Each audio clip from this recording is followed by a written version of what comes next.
Well, Bullwinkle was really up in the air last time. For in an effort to reach Rocky in creepy old Bleakley House, he sat on their giant mousetrap and fired himself over the wall. Unfortunately, the window he was heading for proved too small for him, and he got stuck fast high above the ground. Meanwhile, inside the house, a dazed Rocky was peering about in the gloom. Suddenly, a huge form appeared in front of him. Is that you, Bullwinkle? Your teeth are chattering. You got a cold? But of course, when Rocky struck a match to find his way out, it wasn't Bullwinkle at all. Instead... Hokey smoke, it's a 6-foot mouse! And Rocky bravely eluded the clutches of the strange creature, which then began to chase him from room to room of the old mansion. Rocky made a game try, but soon found himself trapped. Uh-oh, there's no way out of this room. Run, Bullwinkle! I can't! My head bone is stuck! And in a moment, the door was flung wide, dragging Bullwinkle into the room. Hokey smoke, Bullwinkle, look! Well, what dreadful sight has driven the roses from Rocky's cheeks? We'll see next time in Doorway to Danger, or Doom in the Room.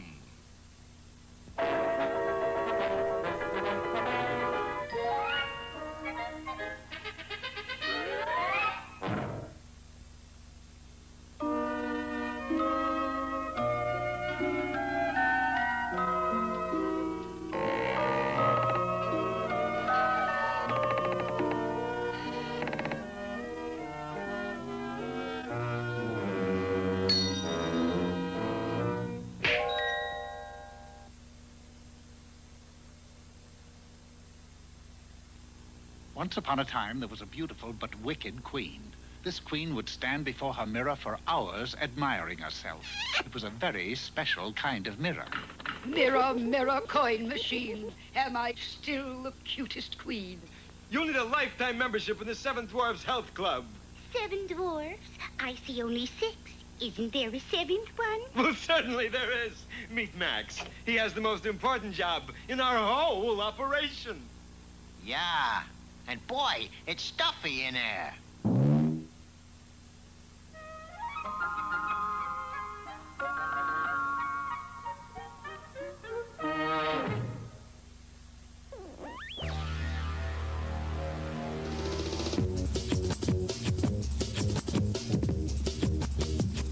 You're watching Boomerang on Boomerang from Cartoon Network.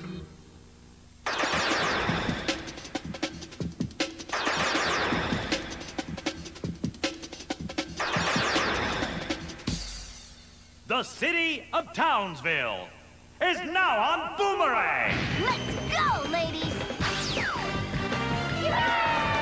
Oh, goody, goody! And so, once again, the day is saved thanks to the Powerpuff Girls. Weeknights at 10, only on Boomerang.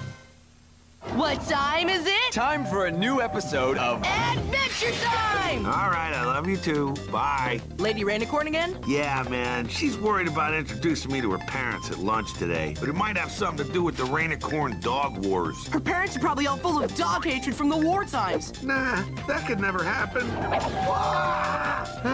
Let's hide and burn the house down. Adventure Time! a new episode Monday at 8, 7 Central on Cartoon Network.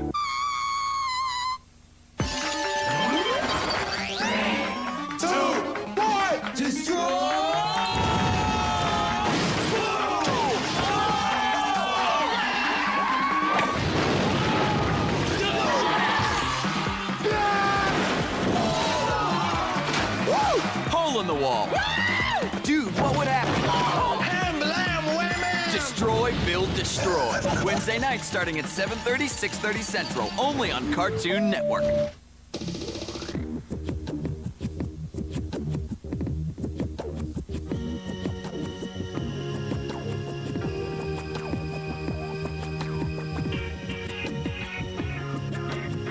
Return to Boomerang on Boomerang from Cartoon Network. And now, here with an unlimited supply of misinformation is Mr. Know-It-All. Hello, Inquesters out there. Today I shall instruct you on how to cook a turkey's goose. The first step in cooking a turkey is to preheat the oven to 6,000 degrees. Don't you think that's awfully hot? Only for the turkey.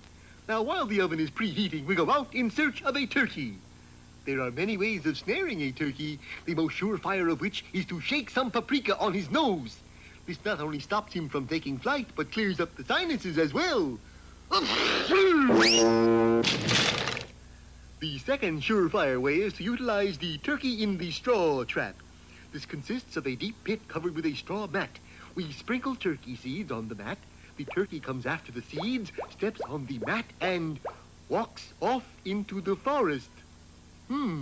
Perhaps the turkey does not weigh enough. But the moose does. The third surefire method of catching a turkey is the last and never fails. Mr. Butcher, let me have a turkey, please. And now all that remains is to cook the bird in the preheated oven. But, Mr. Know-It-All, I still think the oven at 6,000 degrees is too hot. It couldn't be. I haven't lit it yet. So, taking a match, I walk into the kitchen and... Well, thank you, Mr. Know-It-All. You're welcome down there.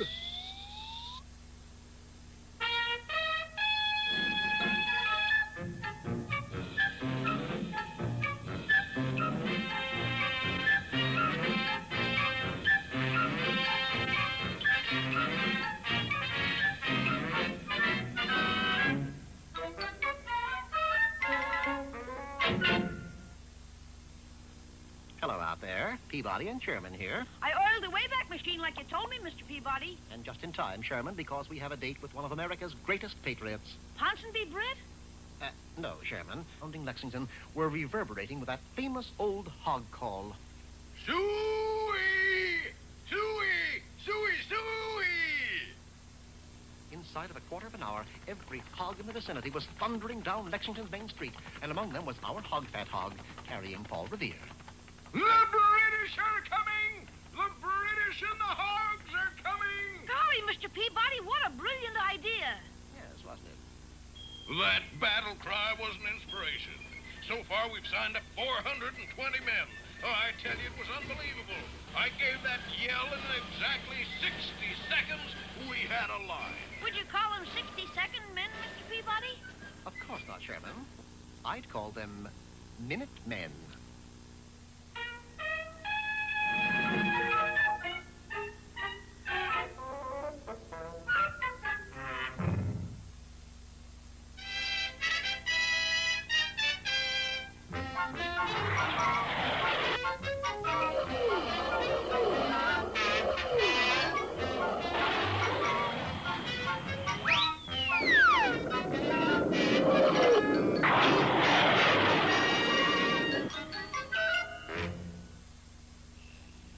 Last time, you remember, our heroes had charged down a secret passageway in the old Bleakley mansion following a 6-foot metal-munching mouse.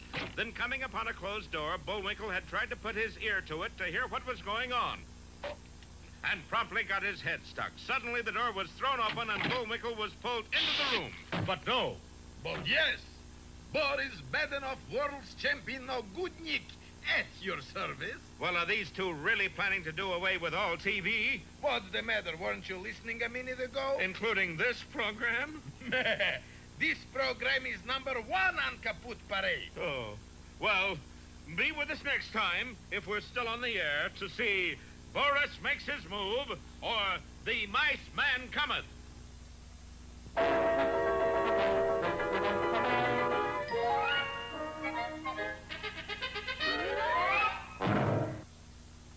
And now for the cultural part of our program, we bring you Bullwinkle's Corner with that moose of letters, Bullwinkle. Hello there. Today's poem is from Mother Moose. Mother Goose. Goose? Must be a misprint. Anyways, the poem is Little Miss Muffet. Little Miss Muffet sat on a tuffet. What's a tuffet? What's a tuffet? It's what I'm sitting on, eating her curds and whey. Boy, this stuff is terrible. Along come a spider. You're the spider? He couldn't make it. But you ain't scary. You're supposed to scare me. Okay, fellas, up. Take two. Along come a spider and sat down beside her and... Ah! A spider! A spider! Hey! Well, Hey, Miss Muffet, your curds and whey are on your head. let me tell you something. I'd rather wear 'em than eat 'em.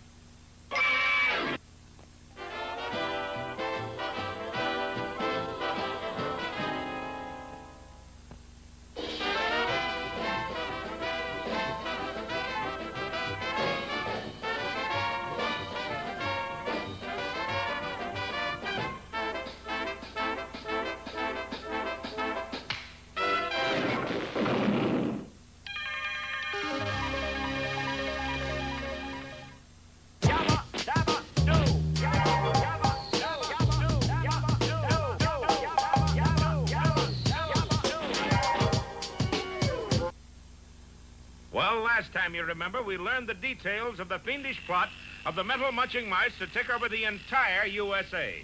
It's easy. We just get rid of television. Then everybody leaves country in disgust. It's our scorched air policy.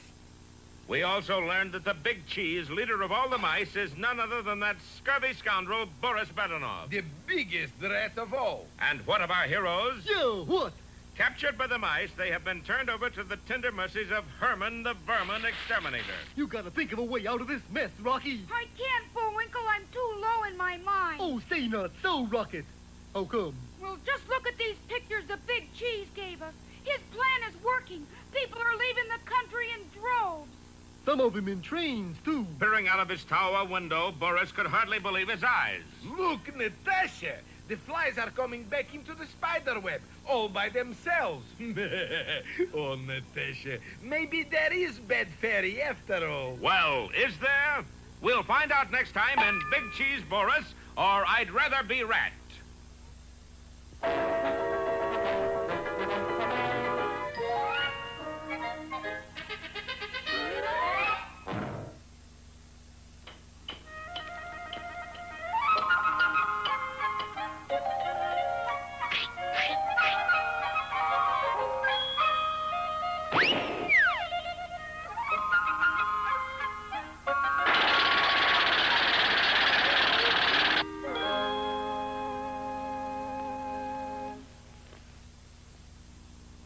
Take me out to the ball game. Take me out to the... Hi, Dad. Where are you going? Baseball park, son. Gonna see a game? No, I'm donating this bag to the team. Seems that during the game yesterday, some scallywag stole second base and... Pop, you don't understand. Disgraceful act. But, Dad, when a player steals second... I also thought I'd hang this out in the bleachers. Honesty is the best policy. At least not on this show. And that's why I always say honesty is the best policy. You could also say, grime does not pay. Yeah, I could, but I won't. Well, bye-bye, son. I've got to deliver this second base. Well, there goes Pop.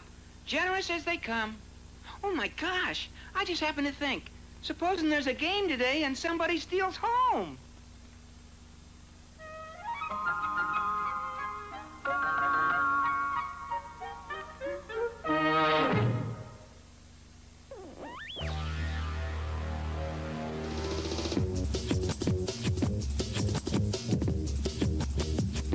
You're watching Boomerang on Boomerang from Cartoon Network.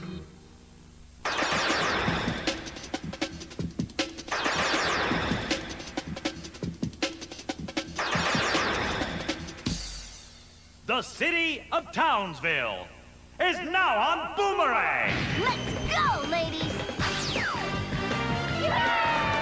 Oh, goody, goody! And so, once again, the day is saved thanks to the Powerpuff Girls. Weeknights at 10, only on Boomerang. Dude, what would happen if one of us was a bully? Yeah, and you bullied one of us. We decided to do a bully situation and figure out what would be the best thing to do about it. I played the bully and hated it. What's going on, little guy? It felt awful. Where you been? You haven't grown at all?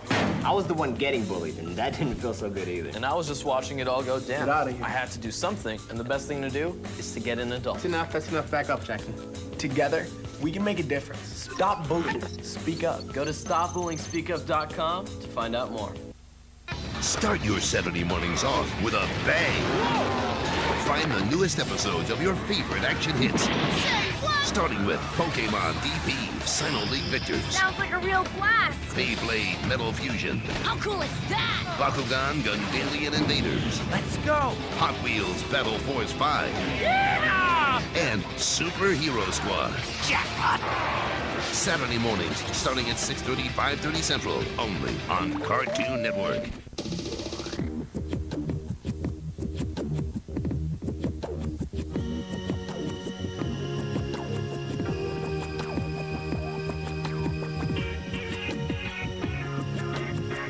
Listen to Boomerang on Boomerang from Cartoon Network. And now for the uninformed, here's the biggest informer of them all, Mr. Know-It-All. Greetings, brain builder-uppers. Today's subject is swimming can be fun and wet. Now, in order to swim, one must have a pool, and in order to have a pool, one must have a hole.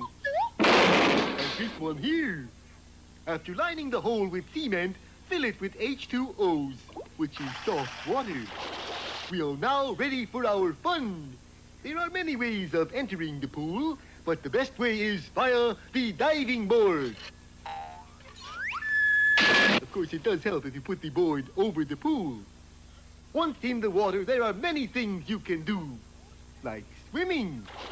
Now, for all you neophytes, those are swimmers made out of rubber, it is a good idea to start with the dog paddle. Yeah, chewed the paddle up a little, didn't you? The second most widely used stroke is the butterfly. Before entering the water, wave the arms like a butterfly and... What do you know? An antlered fire-winged goofus. Put me down. A talking antlered fire-winged goofus. Oh, well. Even if you can't swim, just get yourself an old inner tube, put it around your middle, and jump in. Thank you, Mr. Know-It-all. Mr. Know-It-all.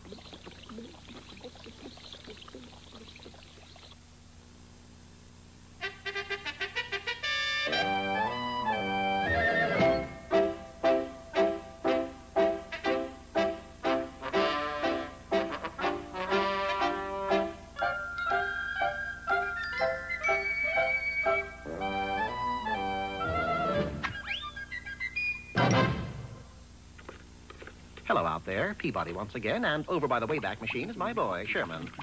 Sherman's the one with the glasses. Hello.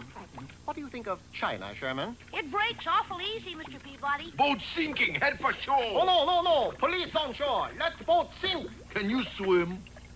Swim? What does swim mean? You better head for shore. Minutes later, the police had everything under control. You all right, Confucius? I'm fine, thank you. Good.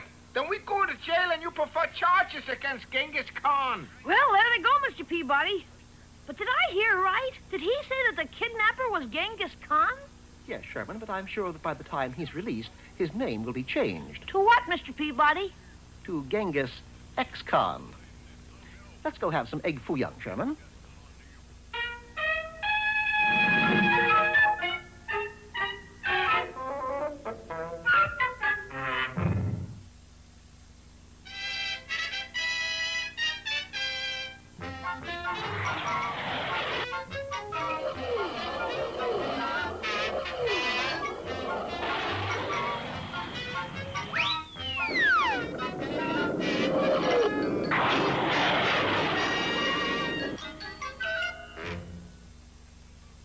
Well, it seems that our heroes are leaping from the frying pan into the fire, for they are actually returning to Bleakley Mansion, hideout of the dreadful 6-foot metal-munching mechanical mice. Duty's calling us, Bullwinkle. I'm a little hard of hearing myself. High on the roof, the big cheese, alias Boris Badenov, had already spotted them. Let's give them old-fashioned Badenov welcome. How's that, darling? We throw flowers. Throw flowers? Still in pots, of course. And the scurvy sneak hurled a large urn down at our friends. Fortunately, the quick-witted squirrel saw it coming. Bullwinkle. There's a great big flower pot coming down right at your head. You're a fast thinker, Rock, but you're kind of a slow talker. Good heavens, that's a spaceship. You were expecting maybe seagulls? But what, Time to go now. But... Anyway, be with us next time for the Face Rat. Or of Mice and Menace. Yes, you do that.